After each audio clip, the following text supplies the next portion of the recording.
Hi, we're in the second part. Please go check out the previous part to gauge your bearings. I'm trying really hard to explain something over here. I would not have even spoken about my sister. That's what you guys need to understand, if it was not for what she just tried to do here. You heard her. There's no way you didn't hear that. She was yelling and screaming, and I had to speak on top of my voice while she was using all different kinds of expletives, speaking to me like I'm the scum of the earth as usual. Mind you guys, you know what? When I was newly saved in the faith, there is this book that a friend of mine bought for me called The 5 Love Languages. I didn't really know what that book had to do with Jesus, but nonetheless I read it and I liked what it said in there. Yeah. And I discovered that my love language was words of affirmation. Ever since then, I've also come to discover that seeing as my primary love language is words of affirmation, so too then is that my primary hate language. In other words, people can utterly decimate me. They can debunk me, humiliate me, throw me into the abyss. Kamantswi. I've been sensitive all my life. I have not been able to take teasers in my stride ever. I am super sensitive. It is literally the reason why I have got no comment section on YouTube. I have closed comments because back when I was still getting comments, even though I would get 5 positive comments, just the one was enough to ruin my entire day and make me feel like I'm never ever going to get out of this darkness ever again. I would allow that one wicked word to wrap around me like vines growing feverishly up a wall from the movie Jumanji, strangling me to my demise. That is how badly a bad word afflicts me. I struggle with bad, vitriolic sentiment that is evil, like somebody spitefully just trying to break your heart. I struggle with reviling. I do not have what it takes to take criticism in my stride. I just do not. And by criticism, I mean just unnecessary vitriolic sentiment that is not even constructive. Like when you're just telling somebody, that's why I've broken up with 2 guys literally because they insulted me. One guy once told me, he was like, hey baby, and then this guy from America told me I got a big head because of my forehead. I was like, I'm sorry, all I anticipate seeing here is a guy that's out here calling me a zebra when I've got stretch marks on my stomach due to pregnancy. I'm not going to be able to take that in my stride. I am too sensitive. I cannot take vitriol, so I don't have a comment section. On TikTok, I try to close comments. I brought them back, but I made sure I don't read notifications. I make sure I don't read my notifications. On Facebook, there's no way that I can go to close comments. I don't know why that's a thing. If at all it's a setting, I'm yet to find out if it exists. So on Facebook, I deliberately do not read comments. I just don't even click down on the box, the drop box, that little box that gives you notifications. I don't even click on it to see if at all anybody has commented. I don't read comments. I don't read them. So in other words, in order to avoid seeing one bad comment, I will literally ignore 10 good ones. So the way that I intended in the future to deal with bad comments, if at all I were to open my comment section again, would be through a husband who would basically moderate my channel and be the one to read the evil comments and delete them, and then only when it is safe say, babe, you can read your comments now. I've deleted everything. I've deleted everything as snacks. I cannot take ugly, mean-spirited people in my stride. So I just shut them out. I block them off. I have a history of just literally avoiding people if at all they've had like just these tendencies to speak smack to me. I am too sensitive. And for me to have that character and somebody that knows me like the back of their own palm to come at me like that is literally for them to be actively going out of their way to commit murder. She's literally trying to kill me because she's always known. She's always known. When we were growing up, she was one of my biggest protectors.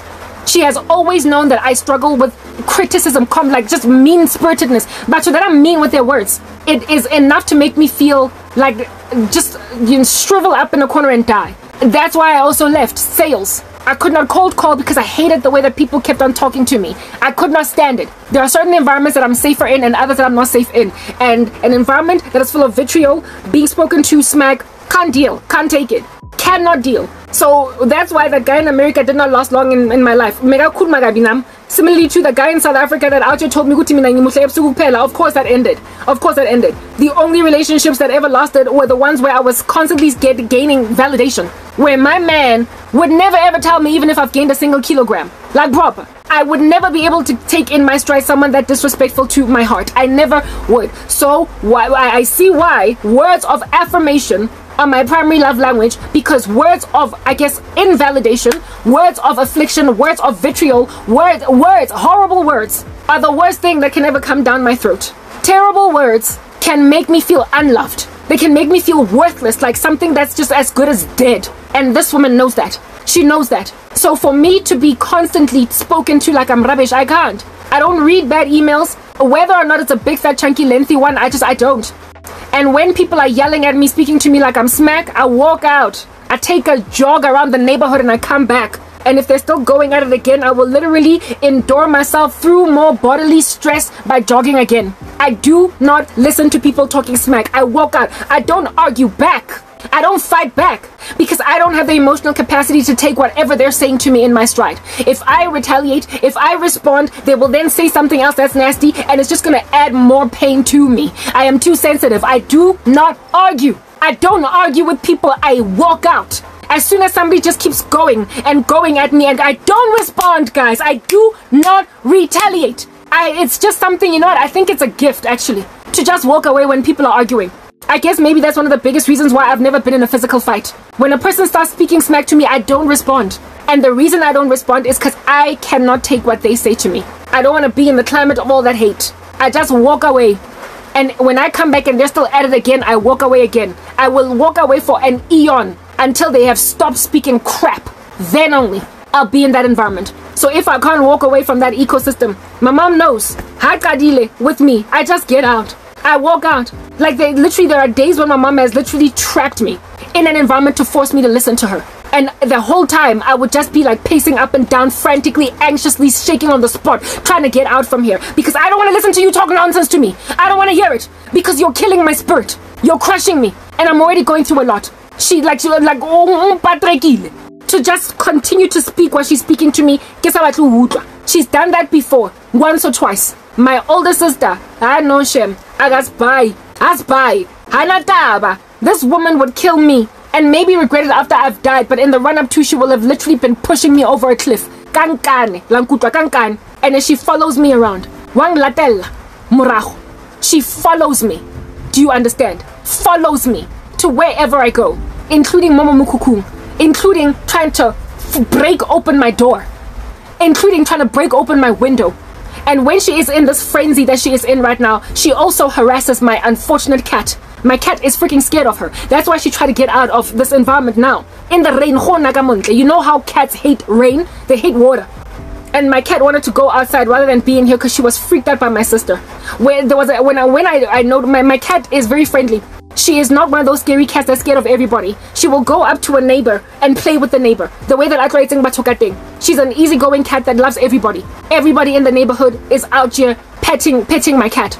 So you know that something is very severely wrong when my cat is actively avoiding someone. Ever since my sister moved here, my cat does not go in the house as much. I make food I put bowls of food in both in this room and also in the house, so that when I'm sleeping and I can't hear my cat meowing outside and she's hungry, she can go and eat in the house.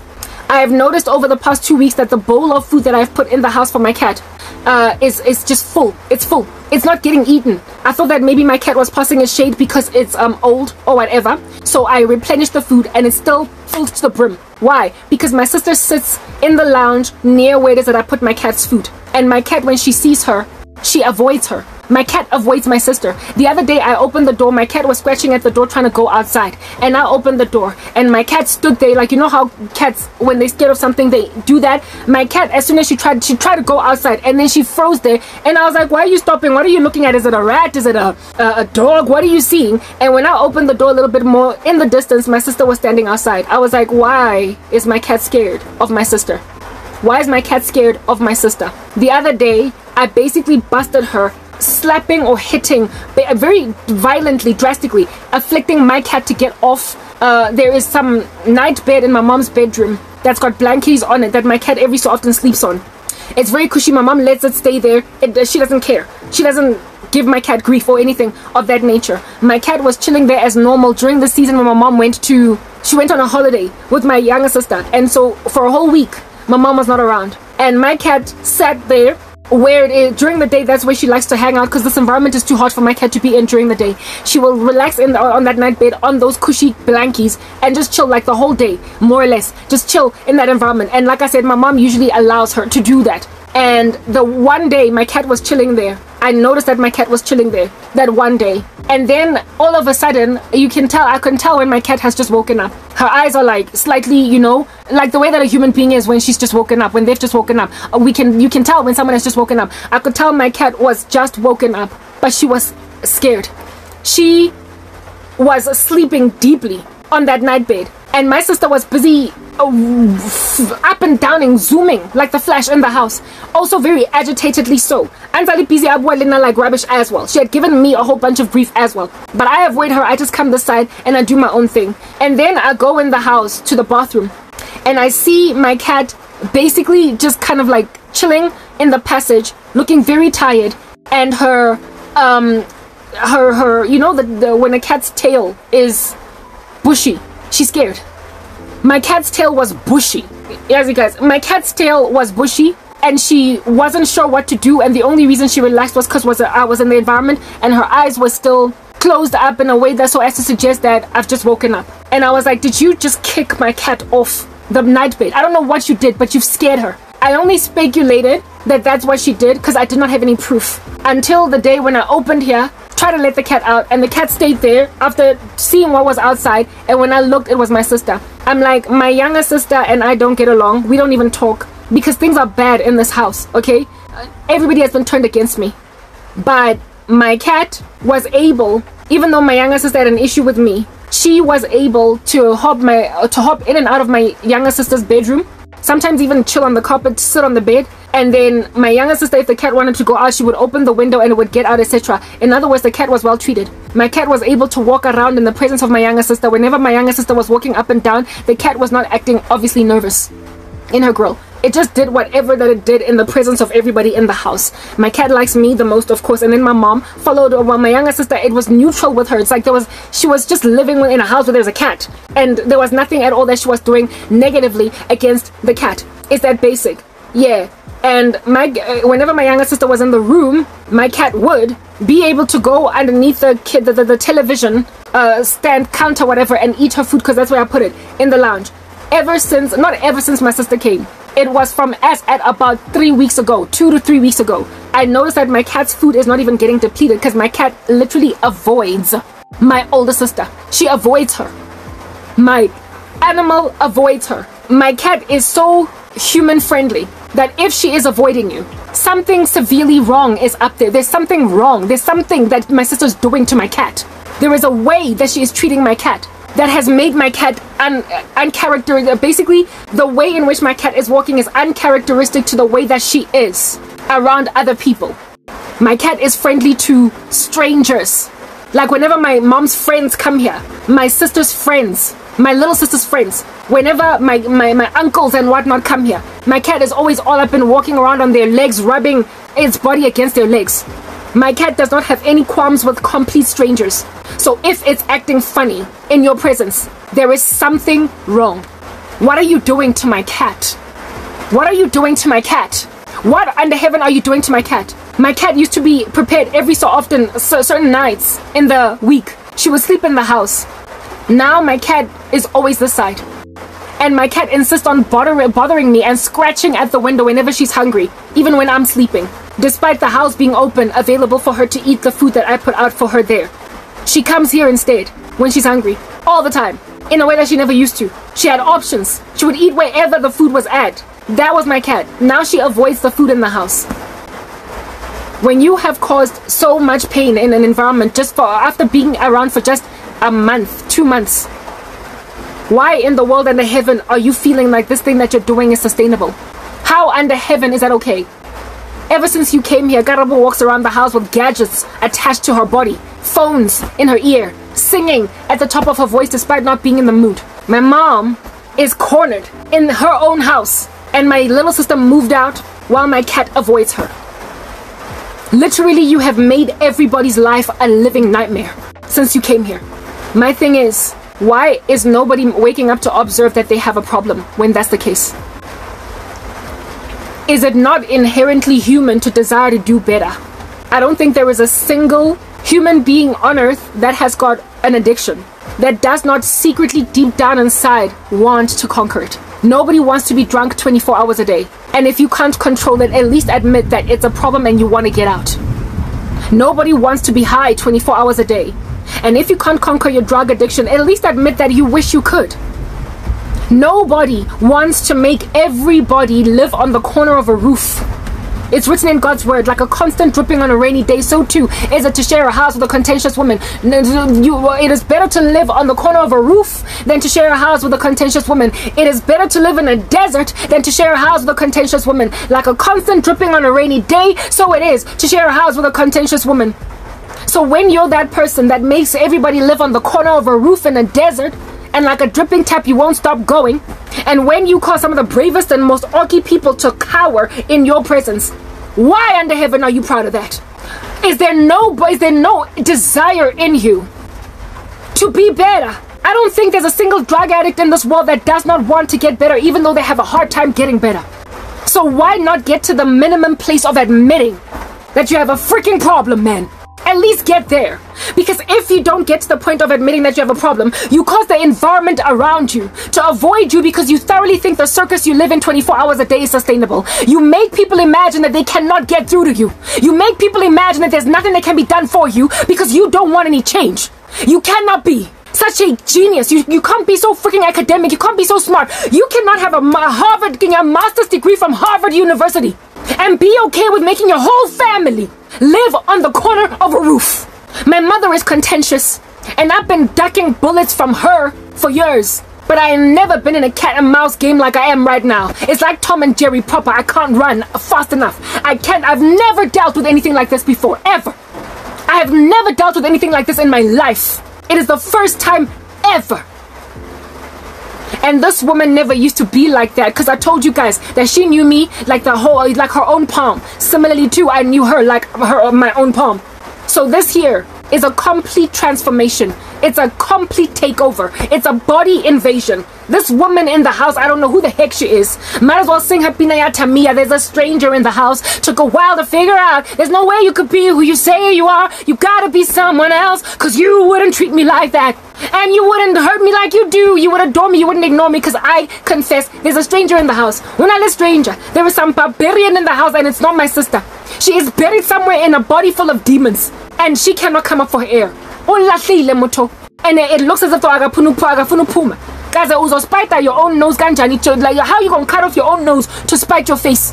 How you gonna do that when a person does not even want to admit hi guys, sorry. My dad, towards the end of his life, he didn't even want to say sorry for what he did to all of us. He wasn't prepared to admit that he had an alcohol issue. Like, on a problem, at least we can do something to help you. We can help you. We can together in camaraderie literally agree, okay, so when you don't want to admit you got a problem, instead you keep on hiding all your alcohol. And then when people bust your alcohol in strange conspicuous corners in the house, then you boldly drink in front of them to a point of depleting their wine stash that's been around for 3 whole freaking years. Like, is that what we're doing? You gonna go spite everybody by drinking up all the wine in the house. You gonna go spite everybody by scaring the cat, causing the kid to move out, making your mother live in the corner of a roof, as well as your sister out here walking around with freaking gadgets plugged into her ear, singing at the top of her voice that she might not have to hear all the rubbish you have to say to her. Is that okay? Is that how you want to live? You want to cause a family that was living in some kind of a semblance of an oblong, weird, ominous peace, because it wasn't really true peace, but it was some kind of peace, to now literally be in a war zone, a battle zone 24 hours a day, because we're not so figile manch. How one footstep of Godzilla, a whole entire city be shaking out here in these streets. That's who you are. When you walk into a room, the whole damn room earthquakes, because of fitli. Is that what you're doing? Is that what you're doing? When you're that pompous and when you're that arrogant, when the Lord made it clear in his word that he does not want man to be alone, so loneliness, isolation, solitude is not okay for mankind. When you do things that will isolate you from human beings, you are not being a human being. You are a demon. You are a demon. You are a flat-out demon walking around pretending to be a person. You might as well be a Nephilim. When you are walking in a way that is so antagonistic to human nature, goodness gracious, why don't you seek out an evangelist? Why don't you seek out a deliverance minister? Why don't you look for somebody to get that crap out of your body so you can go back to being self-preserving, for crying out loud? Why are you not trying to live at peace with your own family? Your own family. They took you in, they treated you well. They did not make you feel like crap for losing your house. They told you that we got your back until you get your act together again. But how in the heaven is anybody ever going to get up from underneath this woman's insanity when she still drinks like this? Who's going to take her in their company when she smells like freaking cough syrup just by walking past her? What employer is going to be prepared to acknowledge that she is worth the while to take in one stride? Because after all, she has a master's degree from Harvard University. When you smell like cough syrup, I'm sorry, they will take some person who graduated Wits take any day over you. They will take some person from just out here in these streets without even a degree any day before you. Because it is better to work with somebody on perfume instead of reeking of cough syrup when you walk past them in the office. You walk into a boardroom, only one, closed room, and by the time all of the staff members come into that boardroom to join you for the meeting, they can smell alcohol in the room. That's how badly my sister drinks. If she closes herself inside bedroom, yeah, my sister, my younger sister, after just 10 minutes, the whole room smells of alcohol. So, Jana, when you're working in a corporate, you be stanking up the whole floor. You be stanking up the whole cubicle where you are working with your colleagues. You be stanking up your own office if you have a closed up office. You be stanking up the boardrooms if you walk in there by yourself. You be stanking up next to people like Papa. Colleagues are going to report you to their boss, who then is going to have a hearing with you. And if you don't get your act together, you're going to lose your job. So, of course, you can be highly educated, even getting a whole degree from an Ivy League university in the global superpower, and still have no one want to work with you. Why? Because girl.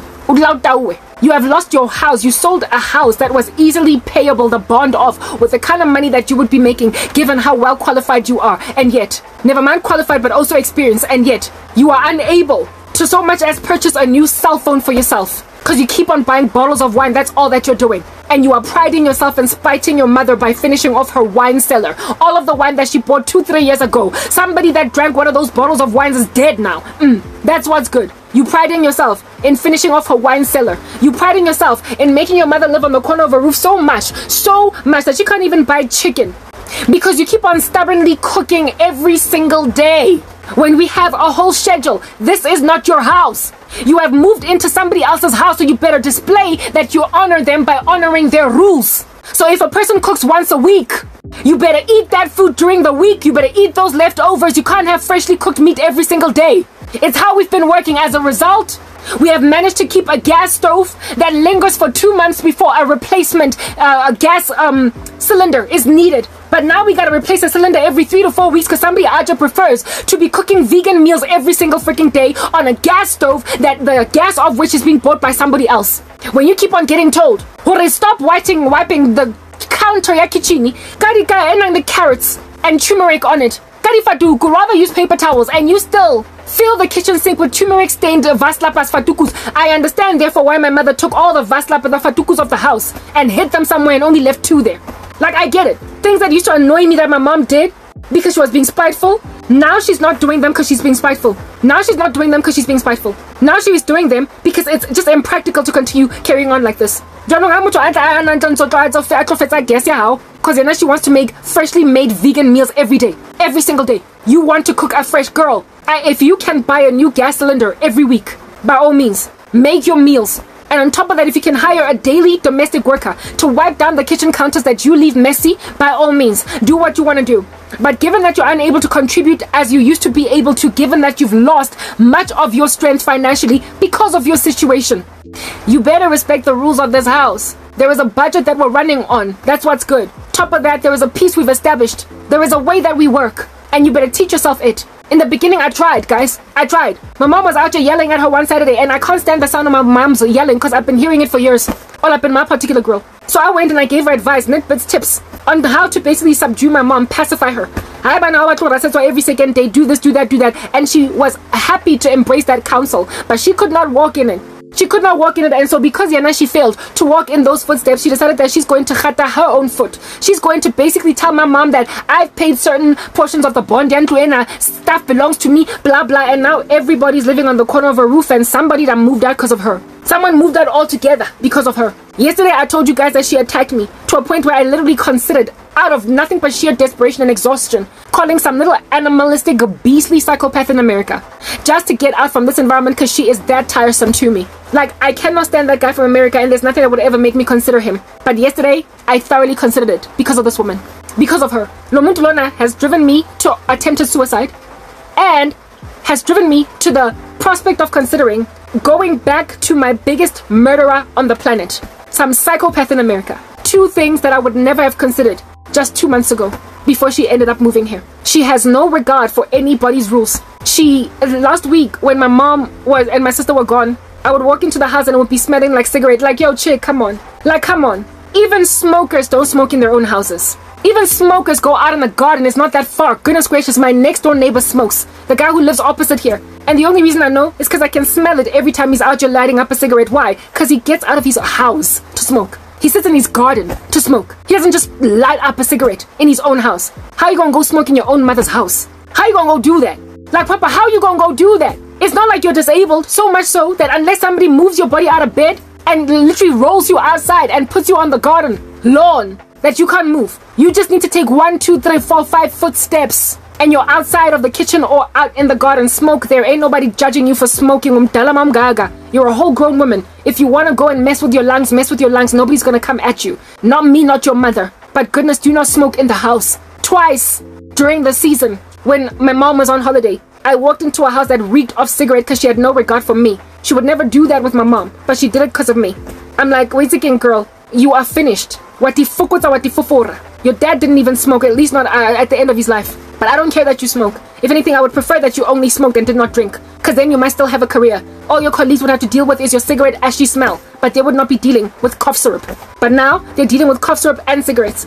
Like, ain't nobody out here trying to rip that cigarette out of your mouth. It's ideal that you should quit because it's unhealthy, but seriously, somebody should be ripping that alcohol off your mouth. Cigarettes don't make nobody drunk, but they certainly do. Alcohol make people drunk. Bottles of wine. Like, I literally, is there any addict that does not at least at a minimum want to quit? And do addicts not hate the fact that their families are so tired with them? Don't they hate that? Why not at least get to that basic minimum? I pity my sister, I feel sorry for her, but at the same time, the way that she so afflicts me, I gotta flee from her. There's nothing that can be done for this woman because she's tried it all. He rehab. The only solution is Jesus, and she wants nothing to do with him. The only way out of the thing that she is in, her whole character buried the original person that she used to be deep inside a demonically possessed body. The only one that can set her free from those chains is Christ. It is written in his word that the Spirit of the Lord is upon me to set liberty to the captives. To set liberty to the captives. The Lord has come to set the captives free. She is captive in a body full of zombies, in a body full of deadbeat demons, and she does not want to be set free. I have told her multiple times, you are demon possessed, you need deliverance. And all she could do was go back to the drawing board and bewitch the living daylights out of me. If you've tried everything, if you've tried rehab, maybe hypnotic therapy, I don't know. If you've tried it all, and now you've lost a house, and now you've made your family members live in the corner of their house, you've caused one of them to move out, you've made a cat all damn scared of you, when that's a thing, you ought at least give it a freaking shot, like proper. You ought at that stage try to give Christ a shot, because you've tried everything else. Why are you not trying to give Jesus a shot? Why does Ma's fridge smell like champagne, for crying out loud? Why does the refrigerator smell of champagne or wine or some kind of like citrusy, like, what is this? Like alcohol. Why? People that don't drink, we gotta deal with a fridge that stinks of alcohol. My mom and I don't get along, but now we are. Talk about bringing people together. She has so frustrated all of us that my mother and I have literally, our relationship is improving because my sister is so harsh towards us. Misery loves company, and so the misery that my mom and I are in has kept us company. The other day when my sister started rapping on in my ear, speaking to me like I am trash, I literally went in my mother's bedroom and I sat down on her bed while she was watching TV. I have not sat down at the corner of my mother's bed for years, because we just don't get along. I go in her bedroom in and out if I must absolutely go in. And Teresa get it along because she has broken my heart. The whole family has broken my heart. But yesterday I found myself sitting in my mom's bedroom, just sitting. Because if I'm in my mom's bedroom, my sister's not going to be yelling at me. I don't let that into my mom's bedroom. She at least has that level of reverence. She at least has that minimum amount of fear for my mom. She would not continue to do rubbish in the climate of my mother. But she has basically given my mother the middle finger concerning all my mom's rules. Concerning my mom's rules in light of how you must keep the house. The other day, like, guys, my mom woke up at like 2-3 a.m. in the morning and she had opened wide, yawning, the sliding door with like windows and everything. Busihu, nje. Busihu. Girl, while you can do that in your own apartment, open your sliding door at 2 a.m. in the morning, smoke, have a party, drink, proper, call out to a neighbor ululating on the roof, this is not your house, like proper. It's not your house. I have frustrations. in living in this environment, because there are certain things that I would do in my own space that I can't do here. Like, for instance, take a shower at 1, 2, 3 a.m. in the morning if I want. I can't do that here. So I have to keep on rushing, looking at the time. Like right now, it's 22:11 and I'm already kind of frantically freaking out that time is progressing. By 10 p.m. It's 11 minutes past 10. So I'm scared right now. When my mom was not here, during that week when she had gone on holiday or whatever, I was showering at like 1, 2 a.m. in the morning. Because it's just what I would absolutely do in my own apartment, because I prefer to take a nice hot shower at the end of a hard working day, and seeing as I finish my days literally in the wee hours of the morning, I shower then. That's what I would do. That's a weird little schedule for a lot of people, but for a person that is an independent, paying their own bond, their own rent, their own way, what a goodness, you get to shower even at like 4:25 in the morning. You get to shower at 2 in the morning. You get to shower at 3 p.m. You get to do what you want. You get to play the television insofar as you're not messing with the neighbor's noise, with the neighbor's hearing at whatever like level. You get to watch television well into the night. You get to do whatever you want insofar as you've established your independence. You lost your house. It's unfortunate. Then again, you lost it because why now to a point where you can't keep a job. That's a problem. You keep on stanking up the offices that you work in until you have to either get fired or quit your job. You're a drunk. That's why you lost your house. But we're going to have your back. We're going to support you until you get your act back together again, and then buy an even better house. Because for a person as skilled and qualified as you, there's no way you won't get a better house. But at this rate, literally your career is gone. All of it. There is no way that this woman is going to get back her life, ever. She's in a better position than me because of all of her skills and qualifications and networks, all the people that she has in her life. She can get a very well, high-paying, lucrative job tomorrow in any country. She's worked all across this planet, for crying out loud. But for as long as she keeps on rocking up at interviews reeking like cough syrup, for as long as she keeps on rocking up on her first day on the job smelling like cough syrup, for as long as she keeps on rocking up in her second week on the job reeking like cough syrup in the office, there's no way she's going to keep a job. No way. The first few days of her living here, there was no smell of alcohol. The chick was sober. If you can stay sober for 4 days, you can stay sober for 4 months. You can stay sober for 4 years. Why are you not dragging that 4 days to 5 and then 6 and then 7? Why are you not thinking at the top of your mind that this year is going to make you poor for the rest of your days? Now she is barely kept busy. That's why she's all up in my grill giving me so much grief over what I do. I have a schedule, a roster, something that I walk in, that I might not wallow in depression until I'm dying, until I'm dead, until I'm sick with despair, emptiness, hollowness, and ash. I have established a routine that works, but it's not making me money. I'm shadow banned. My life sucks. My sister is sitting around, not doing much every single day. Because she does not have a job and she does not have anybody that trusts her. And so she is drinking her worries away. Are you freaking serious? You are drinking your sorrows away. You're drinking the fact that you're sitting on a Harvard master's degree with no employment. Honey, you are literally shoving yourself in the worst place of hell that you can possibly shove yourself in. Permanent unemployment, despite being one of the most skilled and most professional and most academic individuals in the whole of freaking South Africa. You are making sure you cannot get a job. Me, Nanglezi Lana, with a big fat chunky yawning gap in my CV, with people ignoring me because I'm a taboo Christian. You, on the other hand, are nice and pagan. You are nice and worldly. You are nice and embraced by this planet that's falling apart all over the show, meaning that it should not be very hard for you to get embraced based on your mental ideology, your whole political ideals as to what under heaven makes sense, with you waving a pro-Palestinian flag in the sky.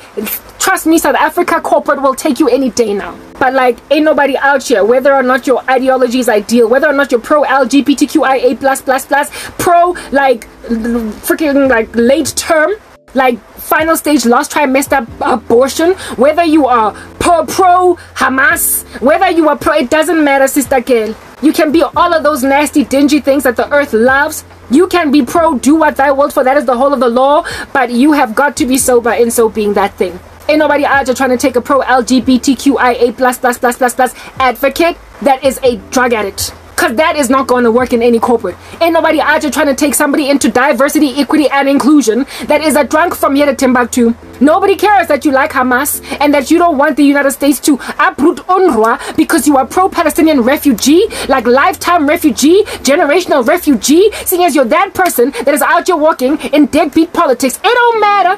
We'll love you. But please just don't be a drunk. Like, ain't nobody on the planet out there happy to deal with a drunk. Nobody. I promise you. Not even a whole coven of cult members into decimating the entire planet using seances will be content with you always missing meetings because you're always drunk. You gotta be sober to do certain things, including evil stuff. If you're gonna be pro-choice and help women have late-stage abortions, you gotta be respectable enough at least by not being a drunk.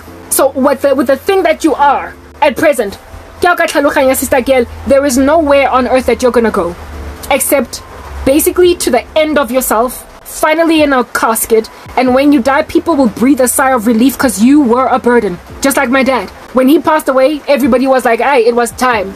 Wuning. My dad lived so long for someone so freaking burdensome to society that by the time he died, it was literally good riddance. Who wants that for themselves? Who? I don't know why this woman is not waking up to realize that this here is not sustainable. She is still young. She's only older than me by 2 years. She can still re-energize her career. She is highly educated with a lot of connections. She still has friends that are prepared to talk to her. Like whenever she's with people on the phone, I wonder, how boring, how boring, she's always drinking. If there are people that are still out there entertaining conversation with you in a way that your family is exhausted with having conversations with you, you must understand that means you still have an opportunity to ask a favor from a friend and a mother from another brother. You can still do that which Karabo can't. I ain't got no connections. Don't nobody want to listen to me, especially considering I'm pro-life, especially considering I'm pro-Israel, especially considering I am a Christian, especially considering I'm anti-LGBTQIA++ agenda, especially considering I am a biblical Christian in a world that hates Jesus. I am that dogmatic buffoon that don't nobody like, everybody kicking me down the road like a can of bricks, and for those reasons, I ain't going nowhere. And yet people would take me in their stride any day over you, despite their ideologies. Look at how my mom now likes me better than her. That's a surprise. It's a miracle. And the only reason my mom now likes me better than she likes my sisters is because I'm not out here always staggering about, spiting her, throwing the middle finger all up in her grill, telling her I'm gonna do what I willed, for this is the whole of my law. I'm gonna do whatever I want to do. When you're all that disrespectful because you're always that drunk, understand you're going to lose people even though they really could do with your flag that you're waving in the sky that is pro-LGBTQ. You must understand, nobody wants a drunk. Absolutely nobody. So why is she carrying on like this? I don't get it. But then again, I do. Defeatism. The devil makes people defeatist. He steals, kills, and destroys. He makes people prepared to spite other people at their own expense. My sister will be sitting out here at the age of 45, at the age of 50, having lost everything. Absolutely everything, because she tried to spite my mom by drinking all her alcohol, tried to spite my mom by cooking every single damn day, even though that's not what my mom does. She tried to spite my mother by making my mother realize that, hey, to a point of causing my mom to scrimmage around like a little rodent in a corner. Like, I can't even believe how my mom is just taking this in her stride. But at the same time, what is she supposed to do? What is she supposed to do? My mom was always yelling at me, and when she would yell, I would just do what she wants. When my mom yells at my sister, she does the exact opposite. You can't be dealing, when you're so tired in and of yourself as a person, with somebody that recalcitrant and not finally just cave. But are you going to pride yourself in causing even the most stubborn of stains to get out of a garment? Are you going to pride yourself in the fact that you prospered to achieve that which nobody else was able to achieve? Subdue umuntu that was unsubduable. On the day when you tame your mother, honey girl, you are not to be heralded. Even the Bible says a wayward child is a scorn to their parents, a derision to mother and father. A child was nang tabalemme, a child was nang tabalentate is the worst thing that can ever happen to a parent. So Joanna, when you pride yourself of being an old woman that is not going to be told where to get off, living in a house that when you walked in here, there was some kind of striving. It was hard because nobody was getting along as they ought. Nobody was getting along as they ought. You came in already, there was an issue. But we were maintaining a homeostasis, keeping it together with sticky tape. And you just unraveled all that. You have literally given all of us a brand spanking new thing to tiptoe around. I was tiptoeing around my mom at some point. And now we are all tiptoeing around her. I gotta walk in the house wearing these things just to wash dishes. And when I'm in the bathroom, I cross my fingers hoping she's not gonna come and yell at me while she sits on the toilet seat. My sister, I get there's only one person out here in these streets, it's my mom, and I should not be getting yelled at. But like, it's the only thing that I'm prepared to take in my stride. And when she yells at me, I will not put earphones in my ear and then talk at the top of my voice to disrespect the living daylights out of her. I would just walk out with my mom, but because I know at some point but this chick, I got tuli, and then she raises the volume to maximum, causing my mother to basically have to shut her ears because How are you gonna make everybody live on the corner of a roof like that? Like this level of disruption of my peace of my life. I did not have this as a problem, guys, before. My older sister, my younger sister never used to try and rip the door from the lock. Neither did my mom. This chick, like one day she's the whole thing, it's a Wendy house. It's sensitive. It's made of wood. If you yank on it hard enough, it will ultimately break. And like I said, when it does finally break, on the day when you do finally cause this little shack of mine to fall to the ground like London Bridge, guess who's going to need to replace it? The very person in whose house you are drinking all of her wine. You are literally messing with your own family. And so just like Cain, in the story of Cain and Abel, God Almighty will see the blood of your brother on the floor crying out to him and say, where's my servant? You will then say, am I my father's keeper? Am I my brother's keeper? The Lord will then say, get out. Literally, get out. Your brother's blood is crying out to me. And all you can tell me is, am I my brother's keeper? Cain was cast out of his own land, even away from his own parents. Cain, at the end of his life, had lost his brother, of course, by killing him, his mother and his father. And he, of course, never got to meet Seth. That's what happens when you are that stubborn buffoon in a family that causes everybody to live on the corner of a roof. You will never see your younger sister ever again. You will never see both your younger sisters, the youngest one, the middle one, and your mother will also be gutful and done with you. Like proper. The Lord will drive you out from among your own people, and you will wish that you had respected the rules of a person in whose house you were living for a season, because like everybody else in this ecosystem, you had a need. And so when you're freaking needy, you ain't got no business being disrespectful to those who are supplying your needs. When you are eating more than you were eating at your own house. When, goodness gracious, when she was living Kontlunya High, because of struggling with money, because she kept on messing with her careers. She blown my fridge that was sitting in Naturina gathering dust, and I gave it to her easily because anything for fam, anything for you. Mutukimo, because now it's also in storage, and she's out here disrespecting the living daylights out of my mom's fridge now, filling it with wine, making it stink like a brewery. What is happening? That is a person that is completely gone. And when I started talking about this message, I said, back in the days of Jesus Christ, he cast out demons. But like it was rare for a person to rock up so demon-possessed that they would be like, what do you want with us, son of man? What do you want with us, son of man? That's what's good. It's raining. Nothing would make that woman hear me speaking back here, unless she was outside smoking a cigarette. When you go inside the house, you will stop hearing my voice. So because she was outside smoking, she hears me singing and then decides to yell at me, telling me get loud. I have sung I don't know how many times back here with my mom in the house, and ain't nobody ever complained. My mom doesn't like my ministry. Nobody likes the work I do for Jesus. But I've never ever been told garasa. I promise you, no one has ever complained. Not a neighbor, not anybody walking by here, not my mom from inside the house. Nobody. And she went and came here and told me, shut the F up. This is not your house. Only because you were outside dragging on your daggone cigarette. And so because you were dragging on your ciggies, of course you're going to hear the smallest little noise coming from out here because you're outside. Go in the house, close the damn door, and then you're not going to hear me speaking.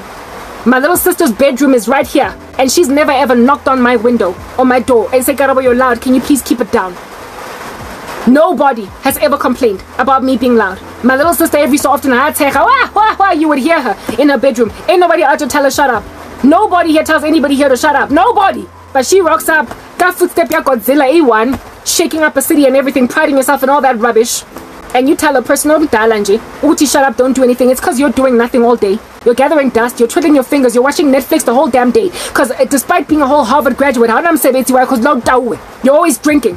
And nobody wants to hire you. So now those who are working, you are out here trying to murder them because you are Cain and they're Abel. You are literally trying to kill your baby sister because she is working even though she has nowhere to go, nothing to look forward to, and you're doing nothing. You're watching Netflix all day. All day Netflix. Everybody's on there. When my little sister was here, she was on the phone call centering. My mom was on the phone. I was here doing videos or doing whatever, catching up, watching content on YouTube about the end of days, and then coming in and reported later on. We are all doing something with our lives, except her. She's watching Netflix all day long. So when you're watching people working, and all you're doing is watching Netflix all day long, of course you're going to knock on them, trying to crash and burn their house down, forcing them to do absolutely nothing, seeing as you're doing absolutely nothing, despite being a Harvard graduate, the Harvard degree of which you are shoving down your younger sister's face and my face, saying that we are these what is this, like retards. She speaks about us in Karabo, these retarded no-brainers that have no education, and we can't do anything valuable while literally everybody except her has a job. I might be unpaid and thankless what it is that I do, everybody except her has a job. Literally, wonke umuntu nomsebenzi except lo muntu lona. And yet she rocks up and tells us to stop working when we stop working. I said, at least she does that with me. Oh, my little sister moved out because of her. And all that stuff is eating her alive. And I'm like, I would never have moved out. However, at some point, it's inevitable they would have moved out. But the only reason why my little sister even moved out was because bora. Or dampilwe ke boyfriend because ba borwa ke tabarwa, not like no man's business. Nothing in your life stays, because who wants to stick around with a drunk? Who, guys? What man wants to stay in a marriage or a relationship with a woman that always smells like cough syrup? Who? You have lost everything because one, and that will never ever stop happening. You will keep on getting job interviews where people like you, and the first day on the job they're gonna be like, but like, why did we hire a drunk? That's gonna keep on being a thing. It's literally gonna keep on being a thing. I told this woman that I even offered her assistance to start a YouTube channel using her skills to proliferate her agenda, because I realized that she was too much of a drunk to be chilling in an office building. So if she has a YouTube channel, she can be nice and drunk behind the screen. I tried to save her house by helping her grow a YouTube channel that she could monetize using her skills. And she swore in my face when I told her that, however, you gotta quit drinking, and the only way out of your drinking sprees is through Jesus, because clearly rehab didn't work.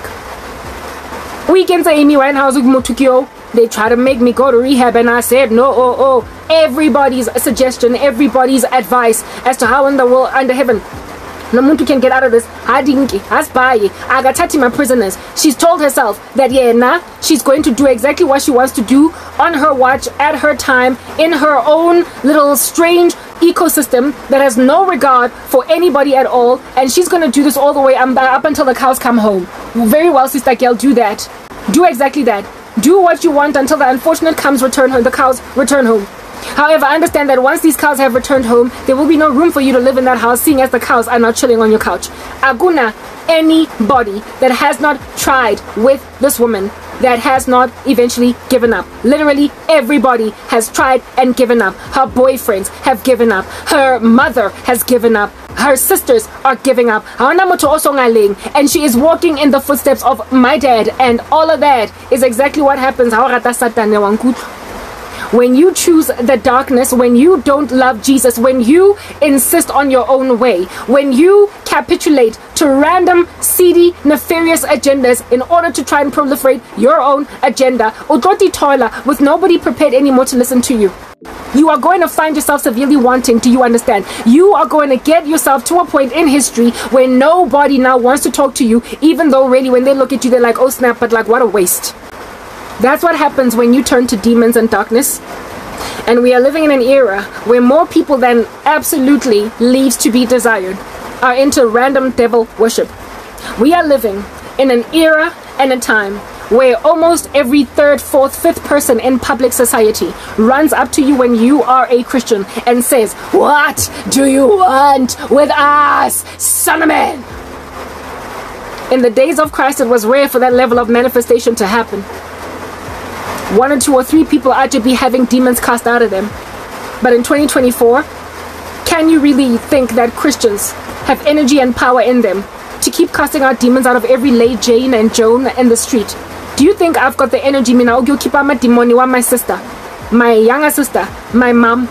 Do you seriously think I've been set apart in my family to be the only person that's going to drive out demons out of people that don't want them taken out? No. This year is going to result in the rapture. The world is overrun with demonic entities, and there is not much that we can do for them as Christians left anymore. All we can do is talk to them, tell them the only way out of this is by Jesus Christ. And when they don't want Christ, we have to flee, because the Lord never ever insisted that if they persecute you in one town, stick around. No. He said if they persecute you in one town, flee to the next. But when you can't flee, but you are still beleaguered on all sides by demons, what's then going to be the inevitable response by Jesus Christ? Just answer me that question. Of course, he's going to take us out. My sister is not an isolated incident. She is in every family, and there are more of her than there are of us. We are no longer dealing with the days of Jesus Christ where we are casting out demons out of one dude coming out of a cave and then putting them in some pigs. No. We are dealing with a whole mob, a whole crowd, a whole society, a whole office building, a whole school playground. We are dealing with an entire bus filled with people saying to the Christian in the room, what do you want with us? You are too many. It's a zombie apocalypse. The only way out for my sister is to see that Christ is Lord, and that is not going to happen before the tribulation. A wicked and a perverse generation seeks after a sign. Lo muntu is self-destructive. She is sending herself to hellfire, hitting the ground, running fast and furious. Agazingeni ndabazo Jesu. Top of that, she's so spiteful and so arrogant and so anti-preservationist to her that she has made her whole family live on the corner of a roof. She's made my mom, me, and I live on the corner of a roof and caused my younger sister to move out, and she's caused my cat to be scared of her. And she's priding herself in all of that Godzilla disposition. Walking in a city, gah, one footstep, second footstep, gah, her body scared. Her body scared. Everybody is tiptoeing around this one meager soul that moved in here just 2 months ago. When we have been living somewhat in some kind of a semblance of peace for years. Even with my persecution. Wafiga Godzilla, and the whole earth shook. What is going to rescue that woman for Christ, if at all? There's got to be a supernatural reaping, and never mind that. There's not enough of me to go around. There aren't enough Christians to cast out all the demons out of everyone practicing occult magic. There aren't enough Christians to cast out all the demons everybody that is a drug addict and alcoholic has in them. There aren't enough of us to convince you to choose Jesus. Top of that, you think we're foolish, we're dumb. The things of God are foolishness to the man who is perishing. You think we are wasting time. We think we are wasting our lives with Jesus. You call us dogmatic and bigoted. You cannot stand our message. We keep on giving you the gospel, but the world keeps on getting worse and worse. Look at the weather disasters in the world. It's because creation is groaning to see the sons of God revealed. All over the news is splattered. All of this increasing Christian persecution across the world. All over the news is splattered. All of this indiscretion all over the world. All over Netflix is splattered. All of this random satanic nefarious suggestion down our throats when we have not signed up for it. Even a PG-13 show be out here trying to proliferate a woke agenda. There's nowhere we can run. Literally, like my mother, my sister has cornered somebody that is under normal circumstances, quite the butch one that's always the person that's always bullying everyone into shape. Coward. That's how bad the world is getting. So my mother is the typology of Christians. Somebody that usually is able to stand firm on her ground, on her feet. Always able to give an answer for the hope that they have. That's what Christians are. And when then we are cowering in corners, when we're out here walking around with paraphernalia around our ears, so we don't have to listen to vitriol, despite the fact that the person is aware that that is her hate language, never mind love language. You are literally driving your sister to suicide. And I'm able. And if I'm going to survive suicide at the hands of my sister, you need to understand, if I'm going to survive that murder by suicide, I gotta walk around the house like sitting with this in my ear. Busy keeping our girls when I have fun while I'm washing dishes. I have got to walk around wearing a hazmat suit. We cannot live on a planet that is ours. It's written in God's word that the meek shall inherit the earth and delight themselves in abundant peace. It's our earth. It's ours. This is our planet. And so if at all you're going to take it over with all of this infiltration of all this disgusting nonsense all over the show, God is then going to take us out. We cannot be walking these streets in hazmat suits as Christians. We cannot be walking these streets in some kind of a protective gear. We cannot stay like Shadrach, Meshach, and Abednego in a fire indefinitely without being taken out. We will finally faint. We will pass away. So when you have rejected Jesus at the height of your insanity, that is when God will then extract his saints out of the room, because you cannot stand us. Top of that, you keep on ramping up wickedness at a height that can nobody understand. She's gone. Whatever it is that is the drainage in her body, the blockage in her body, preventing drainage. whatever is the chock-a-block ngaphakathi kwakhe yamademon ayizophuma lento le akazingeni. She's holding on wankutwa ulahleketswe ke everything. She has nothing to lose, and so for those reasons she's going to literally take the food out of everybody's hands. O tlo tsaya dijo mo rampa ya mme, dijo mo rampa ya ngwana monyane, my little sister and mine. O re tsayela khotso kaofela, because she's telling herself for yena ke Godzilla. She's gonna walk up and down these streets and shake a whole city. All of us, she's going to go and bully a woman that is singing in the middle of a rainy day, so therefore nobody in the house can hear. She's going to go and bully that person. I'm just because shut up because I'm here. Because I've arrived, so you are not going to continue with this nonsense. Oh man, exactly. Who are you to tell me what to do and what not to do? If your mother, who is the owner of this property, does not tell me to shut up every day, you don't get to. But we are born, my mom is cowering. She can see that my mother is doing nothing, and so she imagines that like freaking Godzilla, she can come and shake up this town and cause me to cower, when that is the life that a Christian is living. We ain't got no business being here no more. The Lord is gonna take us home, because you keep on manifesting all up in our grill. They keep on hopping on us everywhere we go. They bounce on us in offices. They pounce on us in schools. They pounce on us in public broad daylight. They pounce on us in traffic. They pounce on us at the mall. They pounce on us in the restaurant. There is nowhere where they don't attack us. There is no room left for us to breathe air anymore. You've extracted it out of the earth. You've taken away your own peace and your own joy. And you've made your own family members live on the corner of a freaking roof. You've made the planet uninhabitable. And so deal with your devil that you have invited merrily to your parties, when we've told you avoid, avoid, avoid, avoid. Flee, flee, flee, flee. We've done everything in our power to try and help you along, and now you're exhausting us. Because you won't stop manifesting your daggone demons. Nobody sent you to go drink alcohol. Nobody sent you to go smoke all the cigarettes of South Africa. Nobody sent you to go and snuff all the lines of cocaine of South Africa. Nobody sent you to the darkness you ended up enveloping yourself in until you could not stand the brightness of somebody gifted in your environment that is not filthy, that has not muddied their garments, but that today does not have money to do for herself what she needs to do. If this woman is going to keep on telling me that I can't pay no bills, I'm going to get to a point where I burst a bubble. I'm going to pop, do you understand? And the Lord has no interest that I should pop. Jesus has no desire that I should finally be finished off by ledawa. Do you understand? The Lord does not want any of that happening in my life. So fast and furious, prior to the Lord God Almighty handing me over to all that demon possession, He will take us out.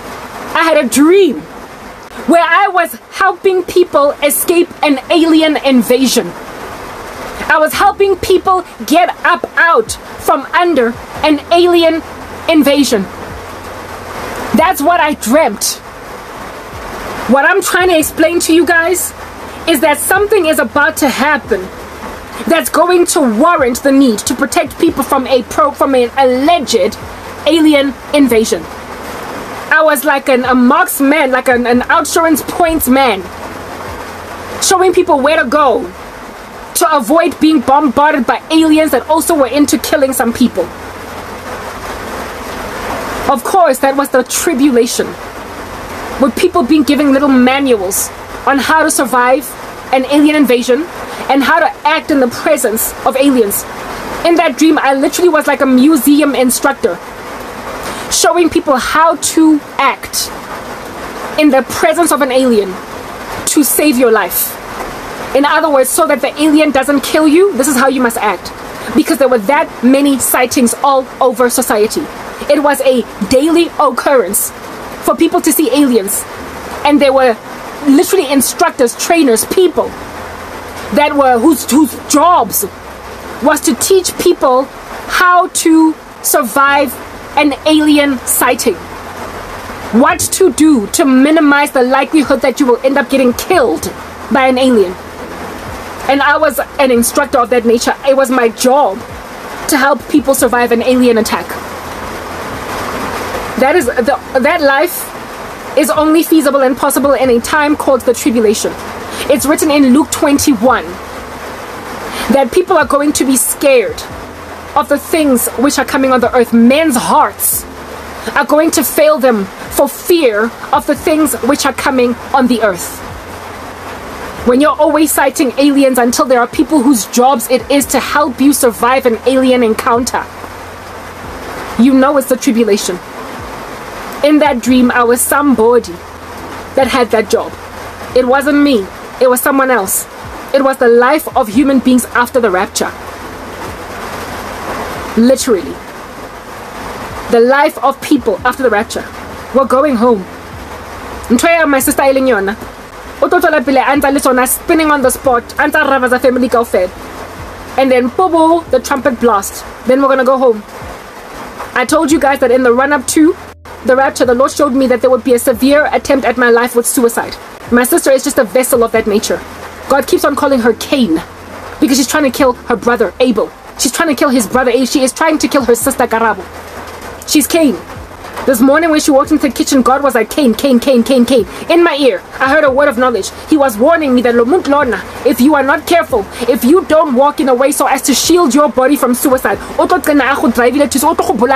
your sister is going to kill you by suggestion. She's going to by attrition pressure you until you die. There was a day when I was working out here, and she sat on the step outside my kitchen, smoking a cigarette, and busy rubbish while I was exercising. While I was working out. It's one of the biggest reasons why I've stopped working out, because I just don't want to be anywhere near her where she can talk to me. When I'm exercising, I can't wear these things because I have to listen to my music. And this chick just stood there talking about how she has, like, I am the dumbest smart person that she knows. That's one thing that I definitely caught her saying. You're the dumbest smart person that I know. And I had to keep on working out, pretending I can't hear her until she went inside the house. Staggering around. Even the way she walks like a drunk. She cannot maintain her balance. She doesn't have the walk of a gracious lady.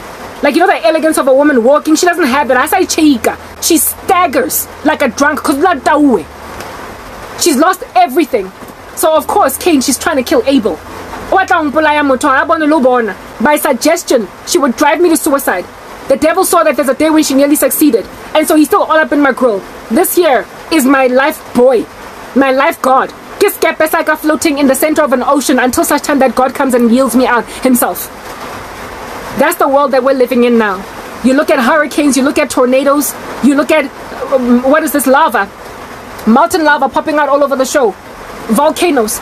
You are looking at severe weather events all over the world, and then the political landscape, and then the human immorality issue. Batung, there is a dangerous world ecosystem that we are all living in, and people are trying to act as if though we've got another 10 years to go. No, honeys, we don't. We are going home, and very soon there's going to be flight attendants inside spacecraft teaching you how to survive an alien encounter. They're going to be like flight attendants teaching you how to survive when there's turbulence in the sky. But instead of turbulence in the sky, it's sightings of aliens. The way they're going to be so common. So common. So common to sight them on the earth. It's coming. You think the Miami sighting was odd? People couldn't even catch it on cameras and whatnot. You think Roswell was an issue. You think the people all in Chile, in the jungle, the Amazon jungle, that keep on finding all of this footage. Not footage, sorry, citing all of these entities all over the show. You think it's like hearsay or speculation. This stuff is only going to ramp up. Do you understand? That congressional hearing in the United States of America was just a pin drop in the ocean. We are going home. You are about to experience alien encounters because you allowed yourselves to create a planet living in it where such manifestations are so bold as that in your grill of demons are walking inside human beings. If at all demons can manifest that violently through a person, in one environment, then it's only a matter of time before in and of themselves they reveal themselves in their fallen bodies. Alien bodies will show themselves to you, seeing as you appear to have embraced human bodies indwelt by demons so well. That's all that's happening. I did not intend to talk about my sister. I was going to talk about something along these very lines, but she just gave me a nice little example to run with. She is not the person she used to be. There was a version of her that I know of that is not like this. She's gone. She's gone. There's nothing of my sister left in there. That is just some vessel that is carrying nothing but entities that's waiting for her to drop dead so that it can send her to hell, and these entities will then go and enter some other human being. They are trying to kill me through her. Whatever was in my mom was not strong enough to come at me. Neither in my little sister. I was able to live at peace with both women. Both of them. That's the demon activity in your cities, in your countries. That's how bad it is. And you think, Uti, I'm the one here that's unfortunate. All the best, guys. I have tried to think that I've got a future. I've tried to think that my sister's like Penina and I'm Hannah. I have tried to think that tomorrow, like Sarah, I'm going to have a baby at 45.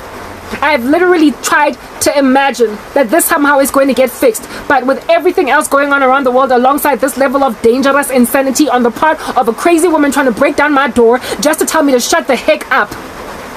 Honey, nothing is coming except the rapture. It's that basic. Nothing else. Absolutely nothing else is coming but the second coming of Jesus Christ. The tribulation. We are going to enter into Jacob's trouble. There is nothing else coming but that. It's literally that basic. And when it happens, my prayer is that you will have heeded what I said so you can repent. I said in my first part that the earth is about to be extinct of Christians. We are like dinosaurs that are endangered and we're about to be extinct. There will come a time very shortly after the rapture when there isn't even a single Christian on the earth. It is your prerogative now to rebuild the church from that point. You gotta now get some new people born again, seeing as you ignored the born again ones prior to them leaving and going back home. You have got to take this work that I'm doing and run with it, Lankutla, because right now you know you need help and yet you don't want to get it. You know you need deliverance and yet you don't want to get it. Ain't nobody want to live like my sister. Ain't nobody in these streets want to be this kind of a snare in anybody's life. Nobody wants to be the thing that everybody avoids when you walk into a room. And so if at all you are unlovable and you are acting like a beastly demon, Godzilla, out just shaking an entire city and a town, when you walk in it, honey, you are in dire need of deliverance because you're not walking like a human being. People desire affection. They desire to be loved. They inherently want to be embraced. They want to be accepted. And they also want to be respected. So when everybody is tiptoeing around you because you're a freaking tyrant that walked into a house 2 months ago and now everybody is tiptoeing around you, you are demon possessed when you don't want healing from that. I'm signing out in Christ's name, Kwen K. Bye-bye.